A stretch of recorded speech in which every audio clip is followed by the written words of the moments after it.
Today on the Business of Creators, I'm talking to Tom from Whatnot, a platform that's completely changing how we're buying and selling online. Whatnot is a marketplace where buyers and sellers kind of get to engage really directly with each other around products that they love. We get into why live shopping isn't just the future, it's already booming. Last year, sellers on Whatnot sold more than $3 billion of goods while live on Whatnot. More than 500 folks made more than $1 million selling on Whatnot last year. Tom shares the secret to selling products. Knowledge, passion, and service would probably be the three things I would point you at. Live video is incredibly powerful for generating high trust. And we dive into the massive shift happening within the creator economy. I fundamentally think that there is nothing that you can buy and sell on the internet today that wouldn't be better sold and bought in a live experience.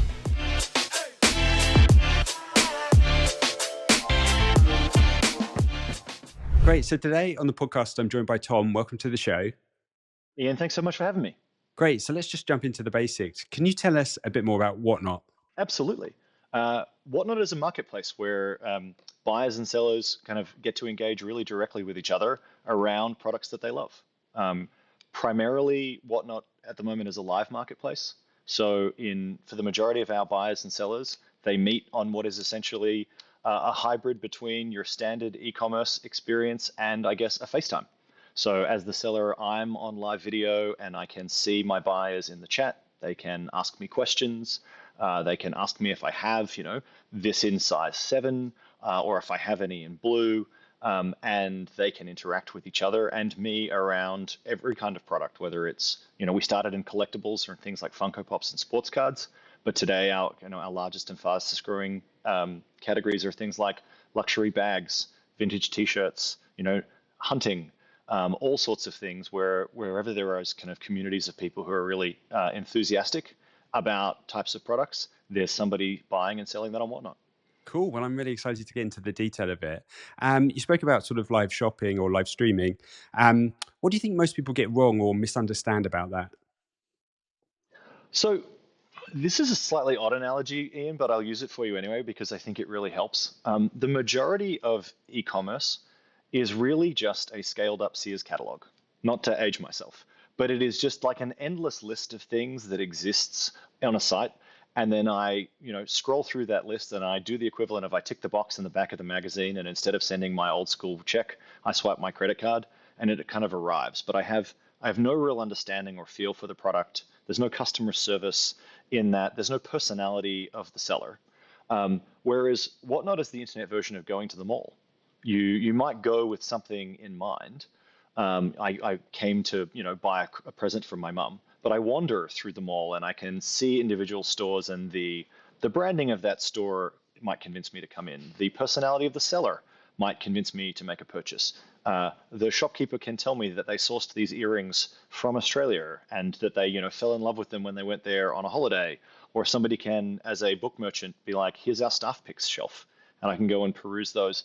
And so you're basically combining the immediacy and the convenience of online shopping with the fact that you can actually wander around and you can see the store that has a line outside of it, and you can ask the seller whether or not this runs big or small, and you can look and talk to the person who's selling you a thing. Whereas for the majority of people selling and buying on the internet, who the merchant is completely abstracted.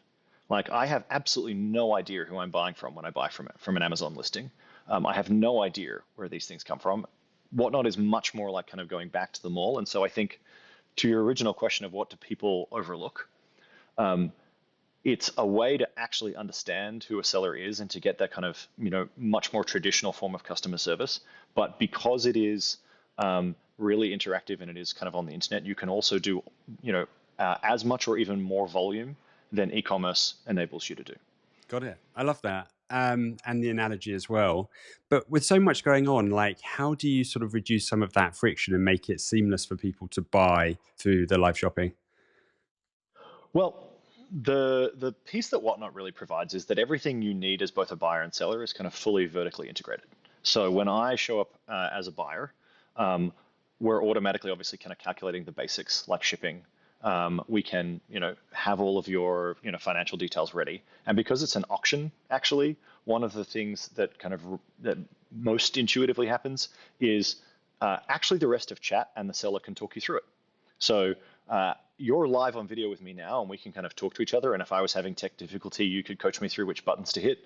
Actually, it turns out the sellers can now do that as well.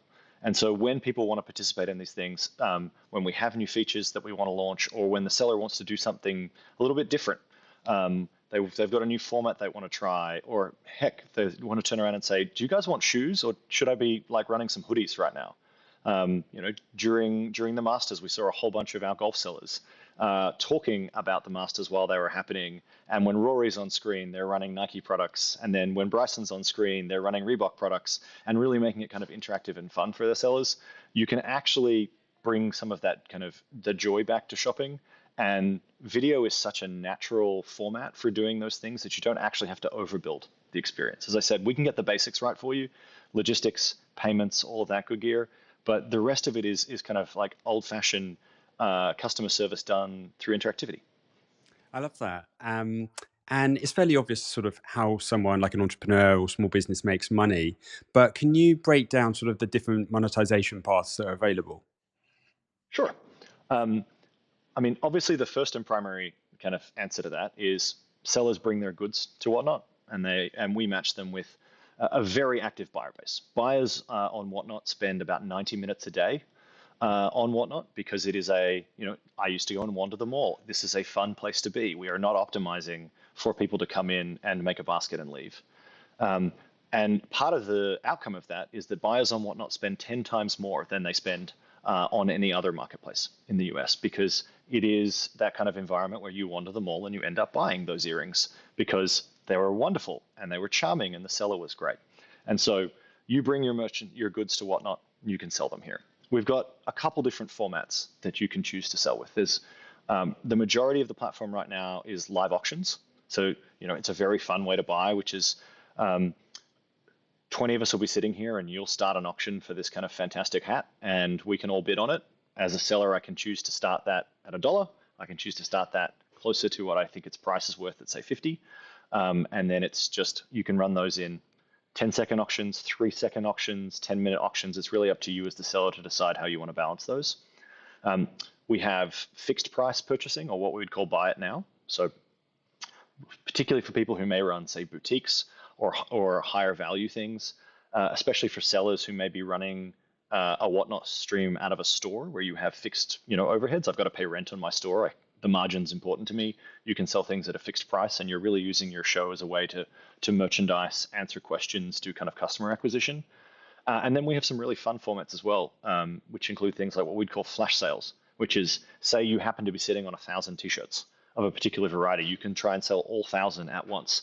And it's kind of a first come, first serve style environment where we see people, sometimes it's like, hey, I've got a bunch of stuff from last season. I was in an auction over the weekend where somebody was selling basically their last of the ski season kind of equipment, and ran a big flash sale for those. Sometimes it's because you've got new collectibles. Our comics category is full of folks who run a limited edition Comic-Con comic where they've got a run of 500 of them.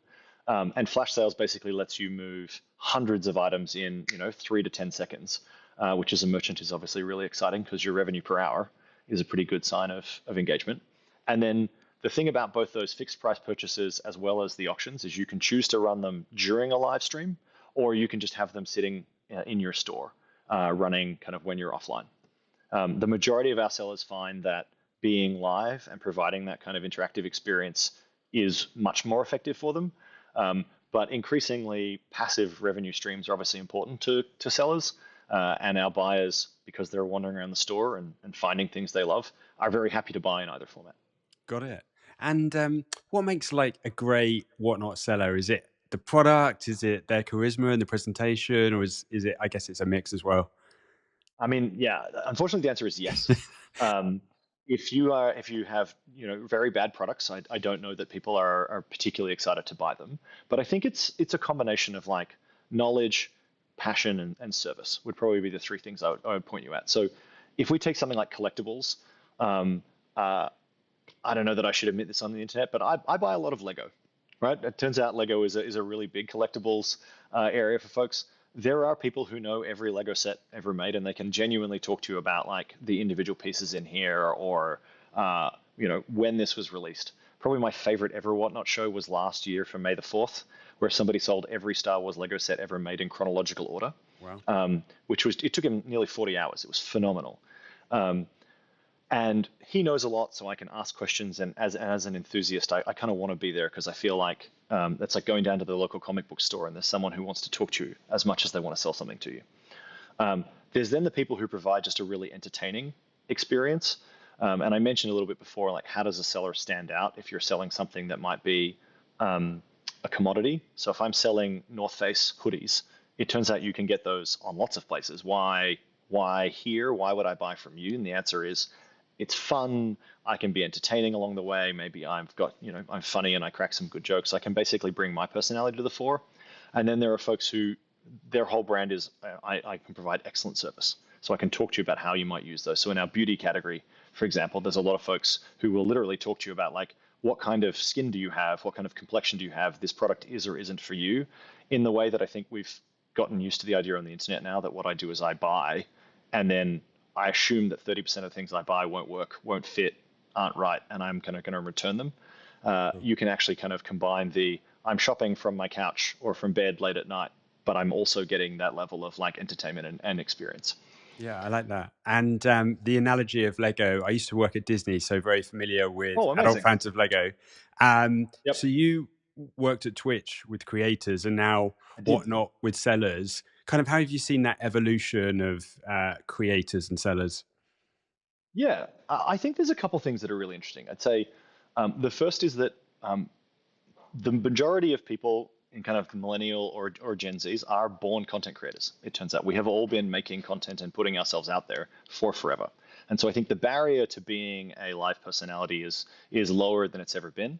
And honestly, somewhat hot take, I actually think COVID got rid of that barrier for Gen X and even kind of like older boomers as well, because my parents spend most of their time on FaceTime talking to their grandkids across the world these days, and the idea of being on a phone and interacting with it just isn't odd.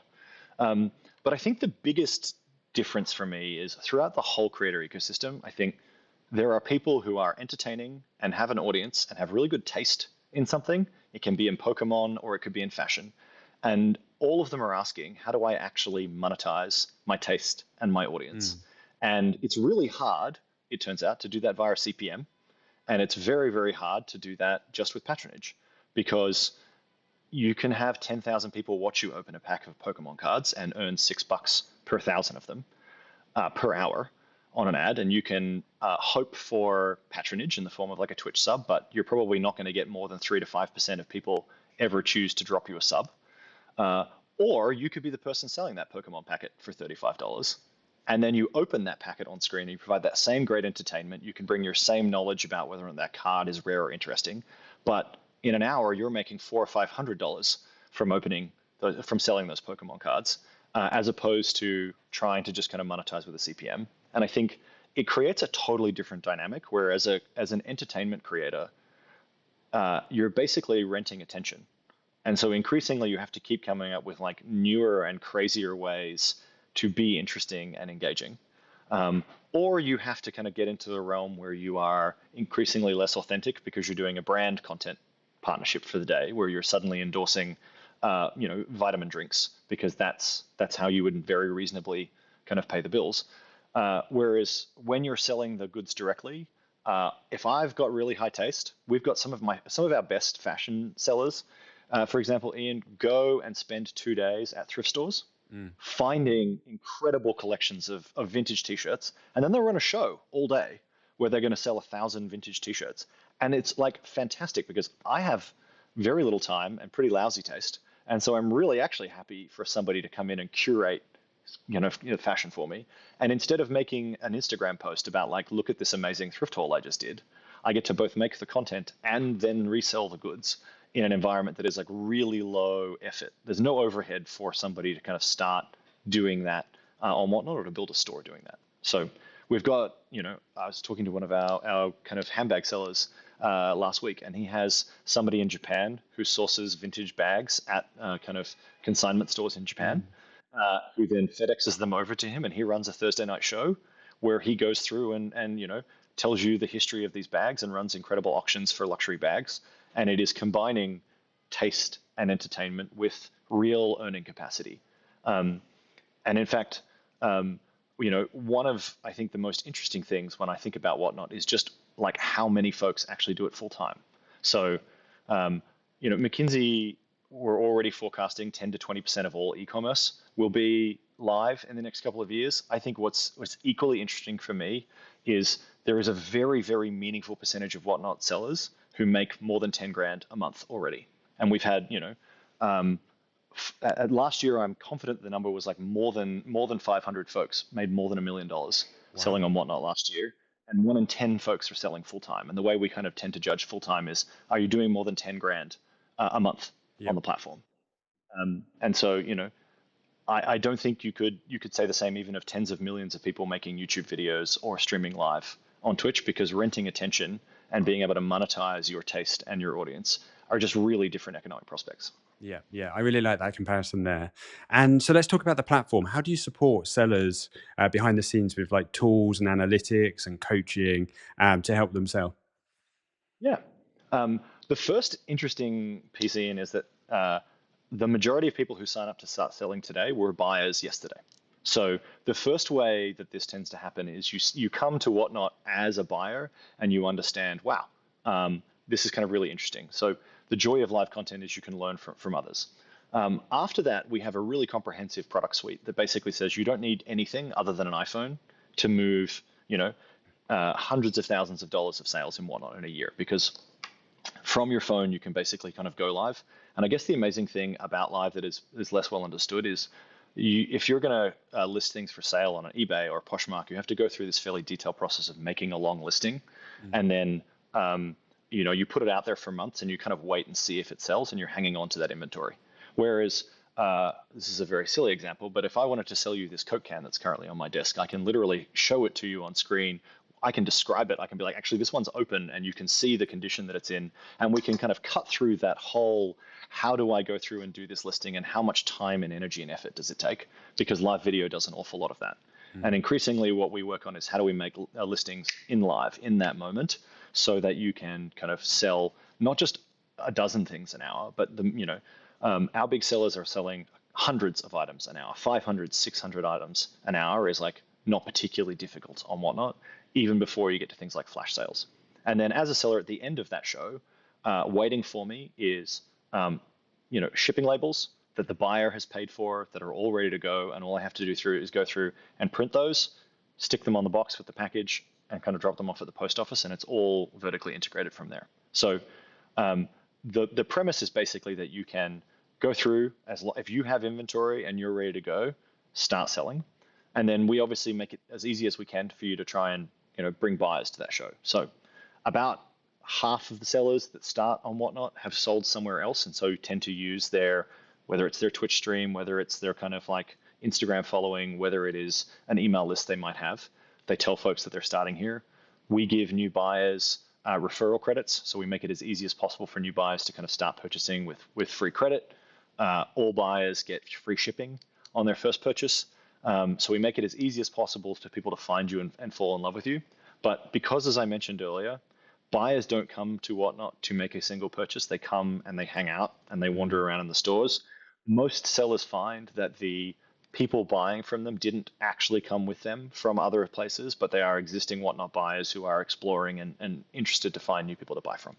Got it. That's great. And so you spoke about the number of people that are making a really healthy living on there, but we've been hearing about live shopping in Asia for a very long time now. So it's great to see that it's certainly coming to the Yeah. West. But why do you think it's taken so long?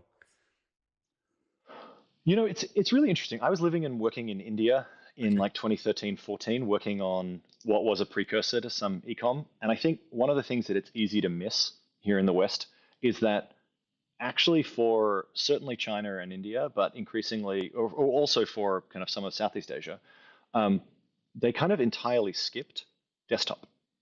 And Mm. so all of the investment in e-commerce in America and in Europe was built with the browser in mind, and that's how you got to the eBays and the Amazons.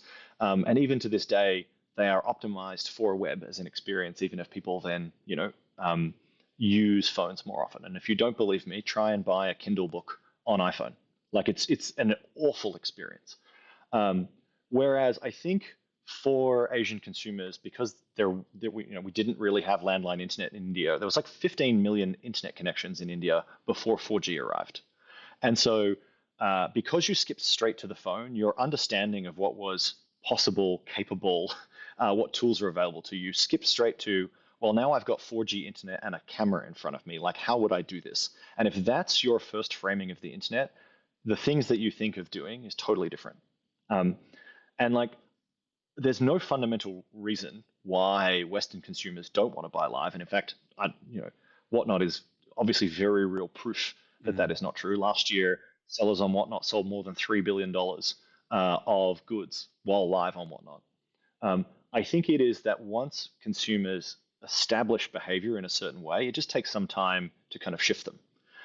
It took a long time before people were used to the idea that there would just be an endless stream of videos rather than reading tweets, right? yes, Like it takes a couple years, 5, 10 years for people to kind of shift. But now the idea that I would sit and read text and not naturally create video content seems crazy. If you go and talk to a 16-year-old about for making sure. content for the internet, it will not occur to them to kind of write 140 characters and then post that. It would always be photo first from Snapchat, or it would be video first for TikTok. And so I think it just takes time for people's expectations to kind of wash through. But I don't think there's anything fundamentally unique to Asian or South Asian cultures that suggest that they are more likely to lean in. Um, what I do find really interesting is to think about the categories that pop in different orders in Mm, those markets. So, one of my favorite facts is that one of the biggest categories for live shopping in China through its whole history has been fruit and vegetable, okay. because you can literally go and see the farm on which your watermelon is being sold, and you can judge for yourself. Like, if I have low trust in supply chains, watching the farmer go into the field, write my name on the watermelon, cut it from the vine, and then have that show up on my door with my name written on it, I now know exactly the farm that that came from. Um, and so I think it's really interesting to see those nuances. And I tell that story mostly because my favorite new seller on Whatnot is actually a farm just here in Southern California where they Okay. are shipping, like seasonal produce. And so I'm looking forward to this Saturday kind of hoeing into some, early spring citrus from SoCal farms. Very cool. Very cool. And how do you think about marketplace health, that sort of balance between supply and demand? Yeah. Um, I think the first thing I'd say whenever I think about marketplace health is that the most important feature in any marketplace is trust. Mm, So that yeah. is, as a buyer, I trust that I am getting a good deal, that I am being looked after by sellers in the platform, and that I'm getting kind of good goods. And I'd say again, to my previous silly example of the Coke can, live video is incredibly powerful for generating high trust, right? The fact that I can see you and listen to you obviously means I have more trust in you inherently than if this was some kind of bot asking me questions. Um, and then secondarily, because I can see the goods before I buy them, and Whatnot sellers are actually the merchant of record. So I own the things that I am selling you. Means that there's kind of like a high interactivity there. And then from our perspective, after that, you say, why would a merchant trust the platform? And the answer is like what I ask my team every morning is, what are we doing today to earn like fees from the seller? What is it that we're providing them? And the ultimate kind of credibility, obviously, is, well, there are buyers here who buy my goods, and that you have created such an easy place to run my business that it earns my fees. And so for us, the fact that live auctions and the way in which the site is built means that those buyers are 10 times more active on Whatnot than they are in any other marketplace, I think is pretty phenomenal. And then you look at the rate at which buyers are joining Whatnot, and it's pretty extraordinary. There was an article in Bloomberg yesterday that was publishing some of the kind of the recent stats around kind of live shopping, Yeah. and actually more people downloaded Whatnot in March than downloaded TikTok in the Wow. United States. So the rate at which buyers are growing here means that there has never been a better time to start selling on Whatnot, because there is that large corpus of very engaged buyers. And then obviously the flip side for buyers is, I come to Whatnot because I trust that there are really good sellers here. And we're in 270 categories right now, and I'm pretty excited and confident that if you come to Whatnot, there is always something interesting to watch, whether it's a Lego show, whether it is someone doing vintage teas. And if you are watching those shows, you almost always find something great. Excellent. And when you're thinking about the product, is there like an underrated feature that people should really know about right now? Flash sales is my favorite, really honestly, because uh, I think a lot of times sellers have something that they've kind of been storing on the shelf or kind of saving, whether it is the kind of, as I said, like, the ski parkers special end of season, or if it's something new. But there is something inherently more fun about buying with other people than just buying one off. It's kind of like, what's the easiest way to describe this? Um, I'm going to age myself again, as if the Sears catalog reference earlier wasn't enough. But early on in the internet, Groupon deals were Yeah, super I fun remember that. because Yeah. it felt like oh my god, if 1,000 of us sign up for this thing, there's like something amazing, and we're all going to get this very special experience. Which, as a seller, I can totally offer you if I'm confident in the volumes that we're running here. So the ability to show up to a show and have someone be like, listen, I'm going to run this thing. There's a bunch of Gucci card holders, and I've got 500 of them, and I got them at a really special price, and so we're going to kind of sell them in 3, 2, 1, and then you watch this kind of counter go absolutely crazy, and you kind of dive in there, and then 3 seconds later, all 500 of them are gone. It has the emotional resonance of when people used to line up at the Boxing Day sales and go charging through the front doors. It has that kind of same feeling of like I scored this kind of great Groupon deal, but it's all happening live, and buyers can actually ask sellers, "Have you got any more of those? Do you want to run another one? I'd hang around for it." So I think those combinations of like community activity along with like really high revenue moments for sellers end up creating like incredible feel good in both directions.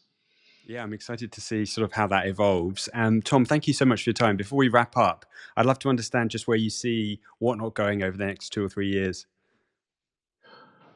To the moon is my shortest answer there, Ian. And I don't mean that flippantly. I fundamentally think that there is nothing that you can buy and sell on the internet today that wouldn't be better sold and bought in a live experience. And I mean that for all of the things we talked about today. I've got more trust in that seller. It is more fun to buy that way. I look forward to the day when somebody can wander a vineyard in France and tell me the story of the Pinot Noir that is grown on that side of the valley, and then ask me if I'd like to sign up for a subscription to that wine, because my answer is heck yes, I do. I want to retell that story at a dinner party when I sell that. Um, I look forward to the day when you've probably detected the Australian accent. Yeah. Houses are sold in Australia in a live auction. You literally stand outside and somebody auctions it live. I look forward to the day that we do that on live video. It was done by FaceTime during COVID. There's no reason that that shouldn't be done here. And the reason I'm so confident when I say come to the moon, it's not just that you can sell those things, it's that every time I talk to sellers, it's folks who have moved their business here are like, I can move more goods here in a day than I typically move in a month on most platforms. And in uncertain economic times, holding on to large amounts of inventory is scary as a small business. You don't want to be sitting on $1 million of stuff in your storeroom when you don't know what's going to go on. And so the ability to say, I can show up on Whatnot, I can ask my buyers what they want, I can sell them that thing today, and I can have my money in 48 hours is just an incredibly powerful tool for small businesses. And as long as we kind of keep doing what we're doing, which is like wake up every day, ask what we're doing to earn their money, and then ask them what they need to keep building their businesses, I'm pretty confident that this will continue to be the best place to buy and sell. Amazing. Well, thank you so much for your time. It's been great to hear about it. And I'm excited about that day where I can buy that wine from the French vineyard. Oh, mate, I will be right there in the stream with you because I truly, as a person who loves kind of, going from cellar door, Yeah. I think the story of the things we buy is often an underrated aspect in the things that we buy, and it'll be super fun. So Yeah. thanks so much for having me, man. Fantastic. Thank you.